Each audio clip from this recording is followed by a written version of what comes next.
warahmatullahi wabarakatuh. Alhamdulillahilladzi badi'il hadi ila bayani mahya'ir rasyadi amadda arbaban nuha warassana syamsal bayani fi suduril ulama. Amma ba'du, jamaah rahimakumullah. Alhamdulillah, pada malam hari ini kita bertemu kembali dalam pengajian kitab Bulughul Maram, karya yang ditulis oleh Al-Imam Ibnu Hajar Al-Asqalani. Beliau menghimpun hadis-hadis yang ada di kitab ini daripada Ummahatul Kutub. Yang dimaksud dengan Ummahatul Kutub adalah induk-induk kitab sunnah yang memiliki sanad kepada Rasulullah Sallallahu Alaihi Wasallam. Pada pembahasan yang lalu kita membahas tentang talqin. Talqin itu diambil dari kata laqana yulaqqinu talqinan. Jadi talqin itu masdar, artinya mendikte. Jadi mendikte, kita memberikan dikte kepada orang, kemudian orang itu nanti mengikutinya. Nah, bab ini adalah bab jenazah. Maksudnya apa yang akan kita lakukan kepada jenazah sebelum dia wafat dan ketika dia wafat dan setelah dia wafat. Itulah pengertiannya di sini. Jadi Bapak dan Ibu rahimakumullah, di sini dalam hadis ini Rasulullah bersabda, laqinu mautakum la ilaha illallah. Maksudnya apa? Bimbing kamulah orang yang mau mati dengan mengucapkan la ilaha illallah. Ya, rawahu Muslim. Nah, yang melakukan bimbingan itu siapa? Al-hadir, yang hadir di situ. Siapapun boleh, gitu ya. Anaknya, ibunya, pamannya, saudaranya, ya, tidak harus ustadz, gitu ya. Kadang-kadang orang harus nyari ustadz dulu, gitu ya. Saya berapa kali dipanggil, ya, ternyata udah dipanggil nggak jadi mati, Pak. Iya, ya, alhamdulillah, ya. Udah ditalqin kan, la ilaha illallah. Nah, Bapak dan Ibu rahimakumullah, ada adab yang harus kita jaga ketika kita mentalqinkan orang yang mati itu. Di antaranya, bila mana orang yang sakaratul maut itu sudah mengucapkannya, nggak perlu diulang-ulang lagi, gitu ya. Ya cukup sekali itu aja. La ilaha illallah. Apalagi dia cuma diam aja, gitu ya. Kecuali dia bicara lagi, ngobrol lagi, ya kan? Nanti sakarat lagi, ulangi lagi. Tapi kalau dia nggak ada bicara apa-apa, ya udah, berarti itu akhiru kalami. Jadi yang penting mau kita dapatkan itu bagaimana la ilaha illallah akhirul kalam. Ya. Jangan pula pas akhirul kalamnya dia lagu dangdut, gitu ya. Atau dia bicara tentang mungkin wanita simpanannya, gitu ya. Atau gundiknya atau apanya, gitu ya. Nah, yang penting bagaimana itu terjadi. Jadi nggak dianjurkan untuk mengulanginya, kecuali apabila dia berbicara yang lain. Nah, itu di antara adabnya. Kemudian Bapak dan Ibu rahimakumullah, di antaranya adalah adabul iksari minat tardidi. Jangan diulang-ulang karena itu membuat dia lelah. Ya, beban daripada sakaratul maut itu saja sudah sangat berat. apalagi dia harus ditekan, didesak untuk mengucapkan la ilaha illallah gitu ya. Khawatirnya nanti dia malah kesal gitu ya. Apa itu la ilaha illallah katanya. Ya. Nah, jadi kita melakukan itu dengan penuh kasih sayang. Kemudian Bapak dan Ibu rahimakumullah. Nah, di antara adabnya adalah kalau bisa si mayit ini posisinya dihadapkan ke kiblat. Ya, bagaimana bisa dia menghadap kiblat? Kalau dia telentang, maka kakinya dibuat sebelah kiblat ya. Ya. Dia jadi kakinya sebelah kiblat. Iya, kakinya ke sini gitu ya. Kalau kakinya ke sono nanti itu menghadap membelakangi kiblat gitu ya. Nah, kenapa begitu? Tafa'ulan bi annahu min ahliha. Karena kita berharap semoga dia min ahlil kiblat. Min ahlil kiblat itu artinya min ahli la ilaha illallah. Semoga dia termasuk ahlul la ilaha illallah. Karena seorang sahabat yang bernama Al-Barra' bin Ma'rur, dia berwasiat kepada keluarganya, kalau saya nanti sakaratul maut, tolong hadapkan saya ke kiblat. Itu pesan dia, itu wasiat dia kepada keluarganya. Tatkala hal itu diketahui oleh Rasulullah, Rasulullah mengatakan ashabal fitrah. Dia sudah sesuai dengan fitrah. Jadi menghadap kiblat ketika mati itu sesuai dengan fitrah. Itu Pak. Itulah tadi tentang adab-adab ketika orang sudah hampir mati. Nah, kemudian di antara faedah talqin ini dikatakan di sini adalah faman kana akhiru kalamihi la ilaha illallah dakhala al-jannah yawman min ad-dahri wa in asabahu ma asabahu qabla. Barang siapa yang kata-kata terakhirnya la ilaha illallah, maka dia masuk surga. Sekalipun sebelum itu dia melakukan dosa ini, dosa itu, ya, asalkan kalimat terakhir yang keluar dari lidahnya la ilaha illallah, maka diampuni Allah semua dosanya. Nah, kemudian jemaah rahimakumullah,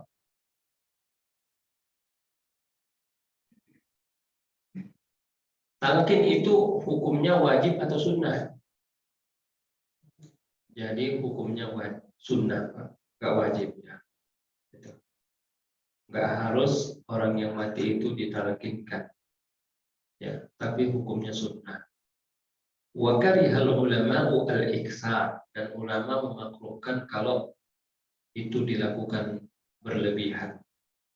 Ya, jangan berlebihan. Takut bikin orang apa? Bikin orang kesel ya, bikin orang marah gitu. Nah, itu tadi masalah talqin qoblal maut.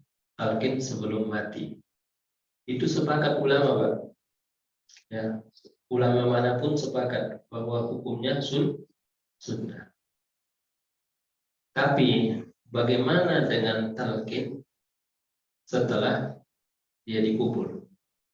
Ya kan? Yang sering kita lihat dilakukan oleh,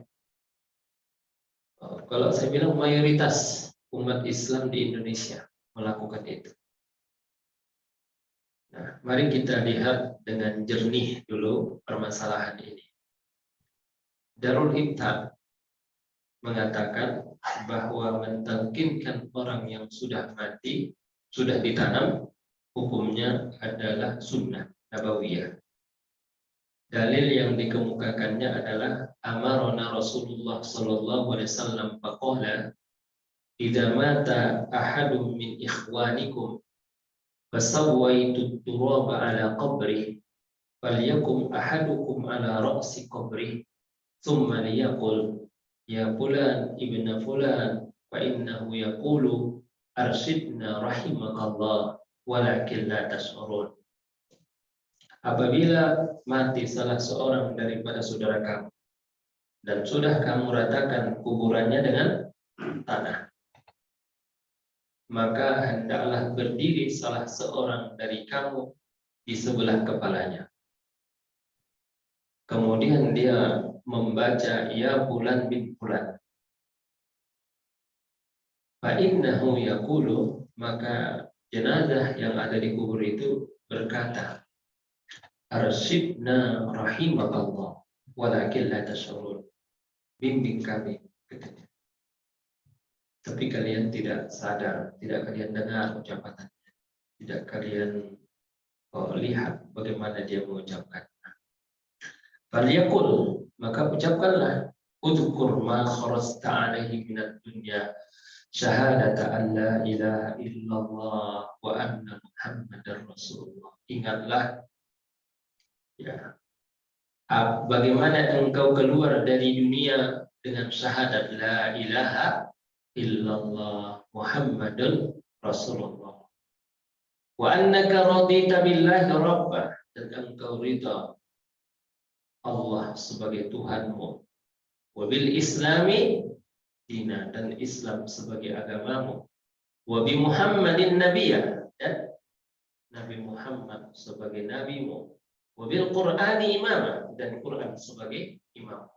Fa inna munkaran wa nakiran ya'khudhu wahidun minhuma biyadi sahibi wa yaqulu intaliq bina ma naqad inda man qad laqana hujjatahu fayakunullahu hajijuhu dunahuma. Maka sesungguhnya malaikat munkar wa nakir ya'khudhu wahidun minhuma biyadi sahibi, dia tarik tangan kawannya, ayo katanya, yuk kita pergi yuk katanya ya. Mana udu inda man qad laqana hujjatahu, ya. Masa kita mau nanyain dia mau di atas masih ada yang mengajarinya katanya. Nanti kita malah berhadapan dengan Allah Subhanahu wa taala. Ini dalilnya. Cuma masalahnya apakah hadis ini sahih atau tidak. Tapi ada dalil. Walaqad qawwa hadzal haditsa jama'atun minal muhadditsina. Dan sesungguhnya menguatkan hadis ini jama'atun minal muhadditsin, sekelompok ulama hadis. Wa nassa ala masyru'iyyatiha ma la yuhsa kasratan min ulama'il ummah wa fuqaha'ihal matbu'in. Dan menyatakan disyariatkan mentalkinkan orang setelah ditanam, kasratan min ulama'il ummah, banyak sekali ulama dan para fuqaha, ya, la yunkiruha munkir. Wa mimman istahsanaha imamu ahli sunnah wal jamaah al-imam Ahmad bin Hanbal. Di antara ulama yang menganggap itu baik adalah imam ahli sunnah wal jamaah, yaitu Imam Ahmad bin Hanbal. Ya. Walam yakun bitahrimi hadat talqin ahadum min ulama'il ummah fi qadimid dahri al hadis. Dan tidak ada ya yang mengatakan bahwa perbuatan ini adalah haram. Itu pendapat yang pertama. Ya, pendapat yang pertama masalah talqin setelah ditanam. Tapi pendapat yang kedua, saya sampaikan dua-dua biar fair gitu ya. At-talqinu lil mayit ba'da an-nafs Ini lam yasbut anin nabi wala an ashab. Mentalkinkan mayit setelah wafat tidak ada hadis dari Nabi dan tidak pula daripada sahabat. Wa inna ma warada fi haditsin mawdu'in rawahu at-Tabarani min hadits Abi Umamah al-Bahili. Yang ada adalah hadis yang diriwayatkan oleh Imam Tabarani dari hadis Abi Umamah al-Bahili. Yang mana hadisnya, Pak? Hah? Yang mana hadisnya? Nah, ini yang tadi kata malaikat tuh, ayo kita pergi katanya, nggak enak lagi ada yang ngajarin di atas gitu. Ya, itu. Jadi ternyata Pak hadisnya itu hadis apa? Hadis maudhu. Hadis maudhu itu ada hadis apa? Hadis palsu. Ya, hadis itu hadis palsu. Baik, kita lanjutkan. Wa huwa laysa bi tsabit wala bi sahihin bal huwa maudhu. Ya. Dan hadis itu tidak sabit, maksudnya tidak ada dan tidak sahih, tapi hadis itu adalah dinyatakan sebagai hadis palsu. Wa yurwa an jama'atin min ahli Syam fi'la dzalik. Tapi memang ada ulama-ulama dari negeri Syam ya, yang melakukan hal itu. Was-shawabu annahu bid'atun la yusab. Menurut pendapat yang kedua ini, pendapat yang benar menurut dia. Soalnya menurut yang lain tadi sunnah gitu kan katanya. Ini adalah bid'ah, tidak disyariatkan. Wal mayyit ala ma mata alaih wa innamat talqinu qabla khurujir ruh katanya. Dan mayit itu ya tergantung bagaimana matinya. Ya, kalau udah mati kan udah selesai, masa bisa diajar-ajari lagi gitu ya? Kan udah mati udah selesai amal orang, masuk surga atau masuk neraka gitu. Tapi itu kan selamanya benar juga ya. Maksudnya kan banyak katanya orang yang dikubur itu kan, karena tiap hari didoakan, tiap hari didoakan, tiap hari didoakan sama keluarganya, lama-lama habis juga dosanya gitu ya. Tiap hari anaknya mendoakan Allahumma ighfir wali walidayya warhamhum kama rabbayani shaghira. Habis sekian. Besok lagi habis sekian. Besok lagi habis sekian. Besok lagi habis sekian. Belum lagi doa umum. Allahumma ighfir lil muslimina wal muslimat. Apa lagi? Wal mu'minina wal mu'minat. Apa lagi? Al ahya'i minhum wal amwat. Itu yang doa itu berapa orang, Pak? Oh, doa itu sebujakan itu. Makanya orang kalau matinya mati dengan la ilaha illallah ya, besar harapan bahwa dia bersih ketika di dalam kuburnya dari dosa, karena dia bisa menerima pembersihan. Ya, yang repot itu orang yang matinya dalam syirik ataupun matinya dalam kekafiran, mau dibersihkan pun tidak bisa. Ya. Itu. Oh, apa nodanya itu udah lengket macam tato gitu ya, mau dibersihkan udah gak bisa lagi gitu. Tapi kalau ini bisa pembersihan melalui doa anaknya, melalui sedekah anaknya, melalui kiriman doa-doa, kiriman sedekah, kiriman ini, kiriman itu ya, belum lagi doanya kaum muslimin ya, Allahumma firlil muslimin, belum lagi doa orang yang ziarah kubur. Ya kan? Doa ziarah kubur. Assalamualaikum ya ahlat diyar apa? Antum sabiqun wa nahnu la lahikun ghafarallahu lana wa lakum.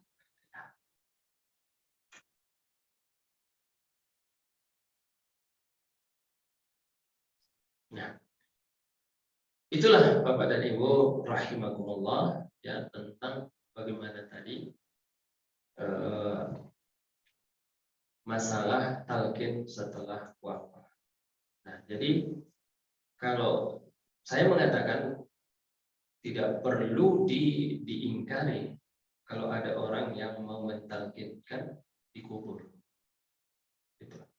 Karena memang ada di kitab-kitabnya. Walaupun tadi dalilnya dalil apa itu? Hadisnya hadis palsu, tapi menurut sebagian ulama emang bisa hadis itu beda pendapat ulama dalam menilainya, boleh.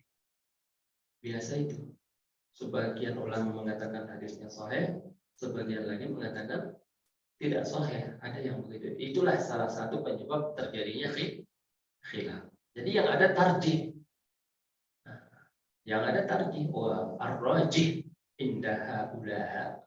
Yang rajih menurut mereka tidak ada talqin setelah ditanam. Tapi ar-rajih indaha ulaha, yang rajih menurut mereka ada talqin setelah apa? Setelah dikubur. Dan itu di dalil mereka hadis itu. Dan ulama-ulama yang ada di negeri Syam juga melakukan hal yang demikian. Kalau saya kadang melihatnya itu lebih kepada apa ya? Udah bercampur aduk antara budaya, ya, budaya yang kalaupun ditinggalkan sebenarnya tidak ada masalah, gitu ya, tidak ada masalah, gitu. Tapi di situ kita perlu menjaga perasaan orang yang lagi kena musibah itu. Masa dia udah musibah, ya dia yang nggak paham, nggak mengerti, nggak tahu, ya tiba-tiba kita katakan, oh bid'ah apa? Bid'ah itu sesat. Masya Allah, itu kan menimbulkan fitnah yang luar biasa. Masih banyak perbuatan mungkar yang lain yang harus untuk kita ingkari. Selama masih ada khilafiyah di antara para ulama dalam permasalahan itu, biarkan aja itu. Kita cari yang lain yang lebih utama, yang lebih utama untuk diingkari. Dulu Pak ada ini, namanya si Salim. Bertemu dengan Syekh Al-Ghazali namanya. Syekh Al-Ghazali ini gurunya daripada Syekh Dr. Yusuf Al-Qaradawi. Ya, pemikir, bukunya ratusan itu. Ya, ketika ditanya, Syekh katanya, bagaimana nanti engkau bertemu dengan Allah padahal tidak ada jenggot sedikit pun di dagu? Ya, dia mengatakan, nah orang yang bertanya ini menganggap bahwa jenggot itu hukumnya wajib, ya. Kalau menurut Syekh Al-Ghazali tidak wajib, sunnah, ya. Cuma dalam kondisi tertentu, kalau di Mesir waktu itu orang berjenggot dikejar-kejar polisi Pak di sana, gitu. Apa katanya?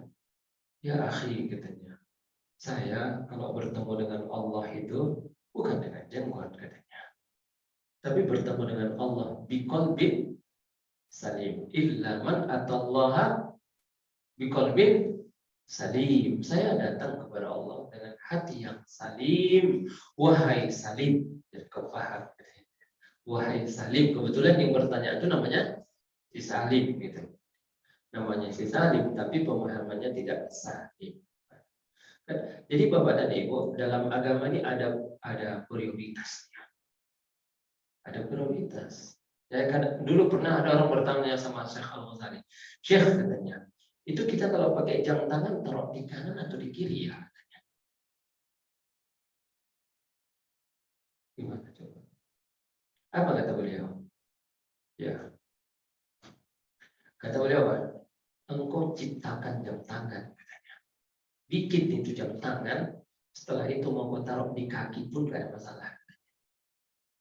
Apa pesannya?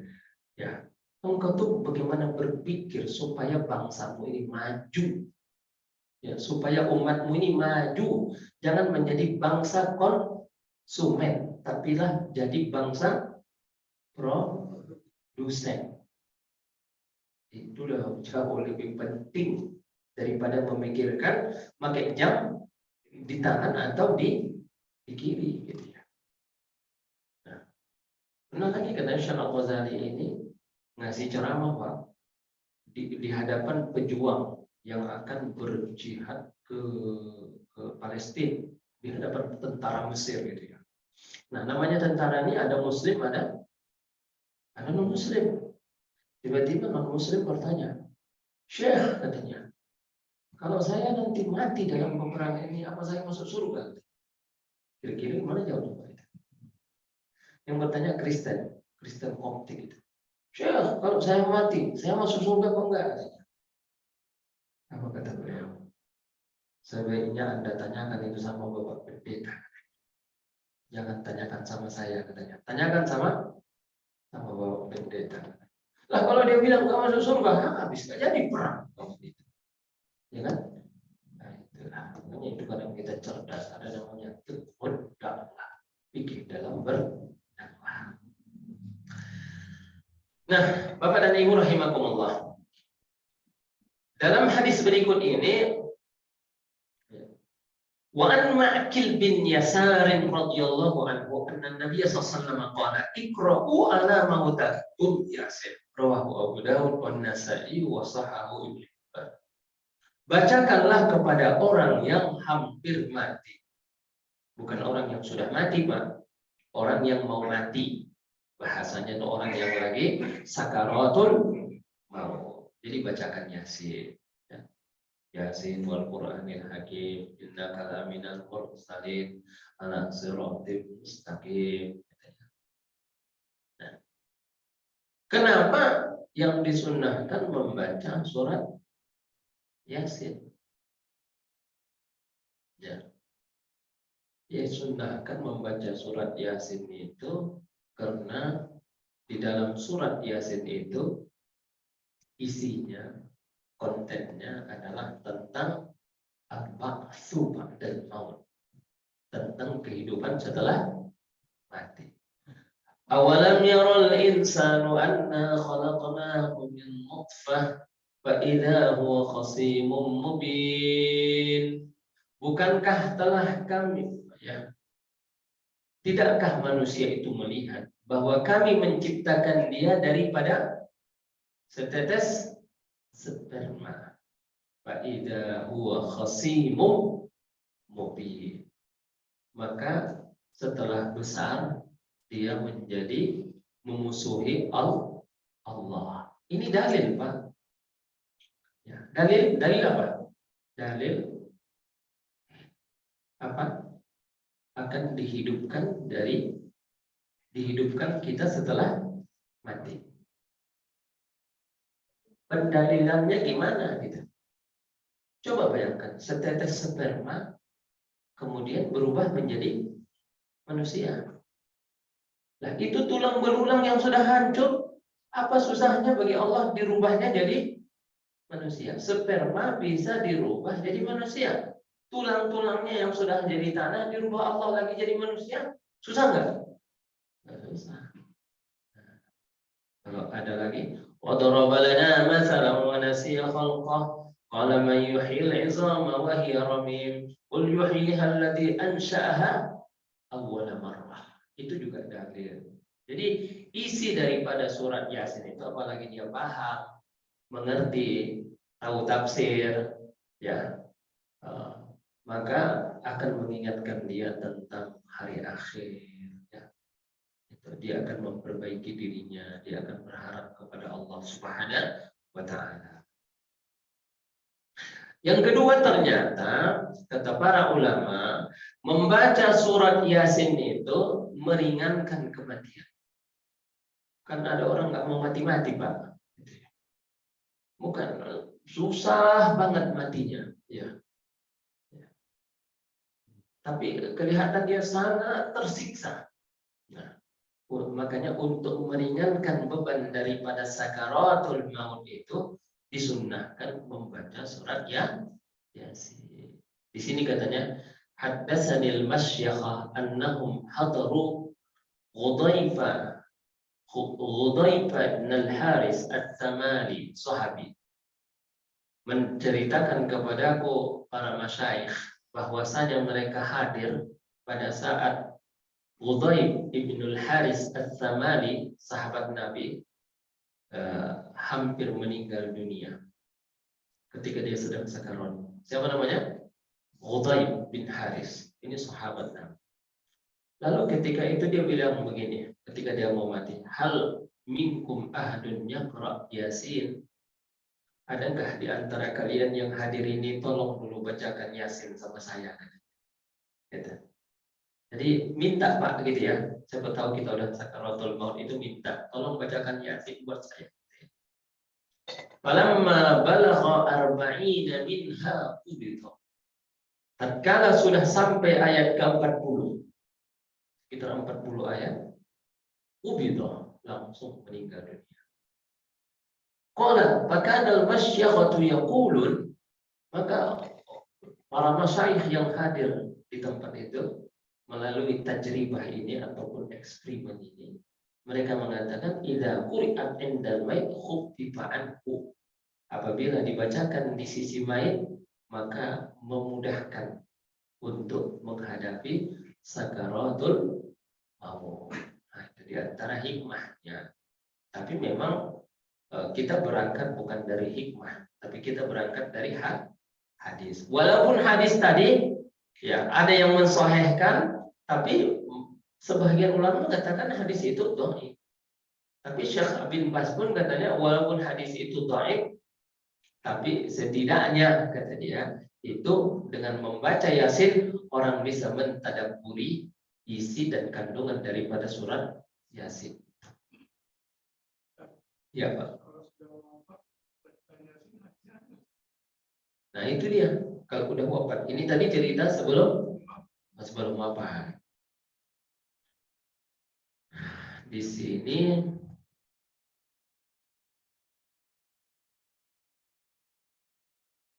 ya. Nah, kalau sudah wafat, kata sebahagian ulama tidak disunahkan lagi membaca surat Yasin. Tapi sebagian mengatakan tetap disunahkan membaca surah Yasin. Kalau sebelum sampir ulama semua sepakat Pak. Tapi kalau sesudah ada mengatakan dianjurkan, ada mengatakan tidak. Makanya orang kalau takziah tuh kerjanya apa? Baca Yasin, Yasinan, apa lagi? Tahlilan, apa lagi? Kulhu. Kalau di Medan namanya mau kemana? Mau kulhu. Kulhu itu ya baca kulhu Allah. Sebenarnya kalau kita jujur gitu ya, apa sih yang dilakukan orang yang takziah itu? Hah? Ngaji kan? Ngaji Quran, ngaji Yasin, ngucap apa? Tahlil, apa lagi? Baru nanti ada yang doa, Allahumma ja'al sawaba ma qara'na fi hadzal mahalli minal Qur'anil azim wa mahallanahu min la ilaha illallah hadiyatan minna ila ruhi man istama'na bisababi. Itu kan? Kan itu. Nah, kadang-kadang kita ribut dengan orang baca Quran, tapi orang ngobrol di situ, gibah di situ, bohong di situ, ketawa-ketawa di situ, kita nggak ribut gitu ya. Nah, tapi memang kalau sunnahnya itu orang-orang yang ada di sekitar itu menyiapkan makanan, bawa makanan lah ke sana. Tapi kan sekarang udah beda zamannya. Kalau ada orang meninggal nanti ditaruh ember, ya kan? Terus ditutup pakai kain putih atau kain sarung. Terus datang orang masukkan uang. Itu sebenarnya itu merealisasikan hadis Nabi isna'u li ala Ja'far ta'ama, buatkan makanan untuk keluarga Ja'far. Nah, orang kan sekarang yang penting ada duitnya, makanan itu gampang dipesan dari datang makanan, ya kan? Kalau dulu buat makanan, ya sekarang mau buat makanan juga boleh, tapi kan repot. Yang penting duit aja dikasih gitu. Nah itu Pak ya. Yang khilaf di antara para ulama itu, kalau untuk makan, minum, konsumsi itu diambil dari harta warisan. Kasihan ahli warisnya. Kadang-kadang terbebani gitu. Udahlah harta warisannya cuma 30 juta, ya. 3 hari 3 malam nanggung makan di situ. Tapi katanya kami senang kok katanya. Kami nggak keberatan katanya. Sedikit pun kami nggak keberatan lah. Orang yang nggak keberatan kita mau bilang apa Pak? kami mau sedekah. Gitu. Ditanya ahli warisnya ada nggak yang keberatan? Nah, ada satupun yang keberatan itu ya, dipakai untuk memberi makan orang-orang yang hadir. Jadi apa hukumnya makan di tempat takziah? Ya udah dihidangkan nggak dimakan nanti sakit hati orangnya. Mana? Kita harus menjaga perasaan orang. Kita harus menjaga hati orang, ya kan? Nah, itu dia. Ya.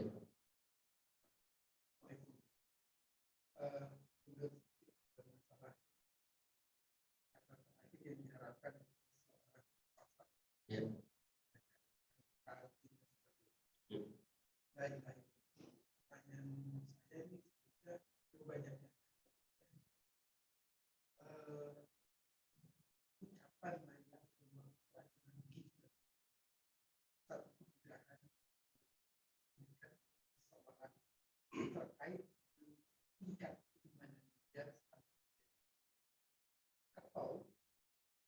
Sesuatu yang bisa dilatih atau harus dilatih setiap umat sehingga dia terbiasa. Pertanyaan kritisnya adalah dalam kenapa dalam keseharian kita sholat dan setelah istighfar 3 kali lagi sholat 4 kali dan baca tasbih lebih banyak.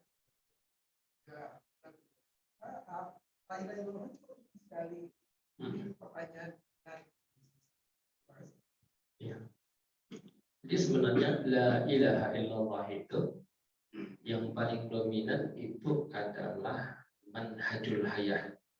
Itu adalah konsep hidup. Ya. Akidah kita la ilaha illallah. Adapun zikir la ilaha illallah memang di afdal zikri, tapi la ilaha illallah diturunkan bukan untuk zikir tujuannya. Yang tujuan utamanya apa? La ilaha illallah alaiha nahya wa alaiha namutu wa biha nubuat. Itu sebenarnya kita hidup di atas manhaj la ilaha illallah. Apa maknanya? Tidak ada Tuhan kecuali Allah. Memurnikan ketaatan hanya kepada Allah. Kita ini kan taat, kita masih bercampur, Pak. Taat kepada Allah, kita juga taat kepada syaitan, juga taat kepada hawa nafsu. Padahal yang diinginkan itu tidak hanya taat. Maka dalam ayat itu iyyaka na'budu. Apa artinya? Hanya kepadamu kami taat. Ya. Na'budu itu taat. Bukan na'buduka. Bukan begitu. Kami menyembahmu, kami taat kepadamu. Karena kalau kita bilang kami taat kepadamu, tapi mohon maaf ya Allah, kami juga taat sama yang lain. Nggak boleh. Jadi nilai keimanan seseorang itu ditentukan sejauh mana ketaatannya itu murni hanya karena Allah Subhanahu wa Ta'ala. Adapun siapa yang bisa mengucapkan la ilaha illallah ketika wafatnya, itu memang man mata ala syai' man syaba ala syai'in mata alaih. Barang siapa hidup terbiasa dengan sesuatu, insya Allah dia mati dengan kebiasaan itu. Itu. Kalau udah terbiasa, insya Allah dia akan mendapatkan anugerah itu. Jadi memang betul itu anugerah.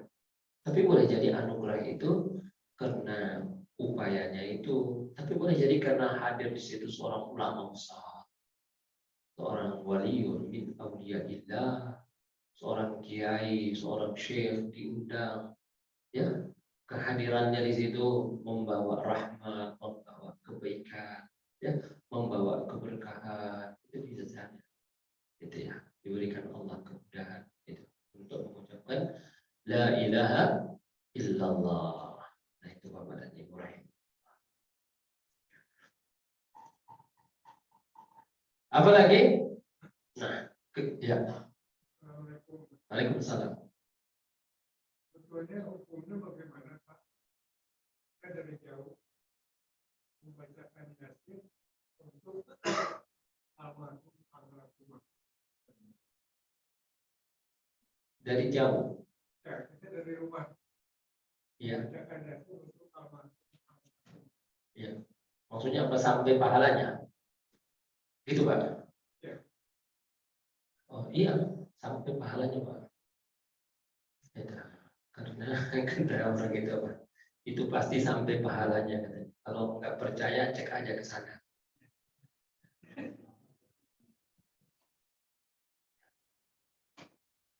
Jadi maksudnya ini tidak bisa kita kiaskan dengan kita hidup di dunia ini. Allah Subhanahu wa taala melihat, mengetahui hati kita, pikiran kita, yang kita niatkan. Insya Allah semua diketahui oleh Allah Subhanahu wa taala. Mau dari rumah membaca yasinnya, mau di kuburan juga membaca yasinnya. Memang ada hadis, jangan kalian jadikan rumah kamu seperti kuburan. Maksudnya jangan jadikan kuburan tempat sholat sama tempat ngaji. Gitu. Nah, tapi orang ketika di kuburan itu kan dia malah mendoakan orang yang ada di kuburan itu. Gitu. Apa? Iya. Iya. Bahkan ngajinya sampai 3 hari 3 malam. Hah? Ada. Ya. Itulah kenyataan yang ada di masyarakat kita. Apa kita mau berantas itu? Hah? Pertanyaannya, apa itu mau diberantas? Apakah itu prioritas untuk diberantas? Gitu kan? Nah, nanti kalau adu dalil, adu argumen, adu ayat, adu hadis, mereka ada juga. Ada ayatnya, ada dalilnya, ada hadisnya. Nah, jadi lebih baiklah kalau yang saya pahami, ya lebih baik kita mencari persamaan daripada mencari perbedaan. Apa persamaan yang harus kita cari? Oh, takziah itu persamaan kan? Mentakziahi orang yang mati itu persamaan. Menjaga perasaan orang yang sedang bersedih itu juga persamaan. Nah, kita lebih fokus kepada hal-hal yang seperti itu. Ya, nanti diajak ngaji aja ke masjid, ajak bawa sini. Jangan kita yang menceramahi, kita aja nggak tahu dalilnya, nggak paham aja semua gitu kan. Jadi disunnahkan di hadis ini untuk memejamkan matanya, jangan biarkan matanya terbelalak gitu ya. Maka kata Nabi, Inna ruha idza qubida atba'ahul basar. Sesungguhnya ruh apabila telah dicabut, maka mata mengikuti kemana perginya ruh itu. Ya, biarkan sebentar kemudian tutup. Kemudian juga mulutnya ditutup, jangan tengah gitu mulutnya gitu ya, ditutup. Udah. Demi memuliakan mayit. Katanya dalam hadis, muliakan mayit sebagaimana memuliakan orang hidup. Nanti seluruh pakaiannya dilepas, diganti dengan kain kafan. Itu saja dulu Bapak dan Ibu, insya Allah kita lanjutkan pada pertemuan yang datang. Wabillahi taufiq wal hidayah. Wassalamualaikum warahmatullahi wabarakatuh.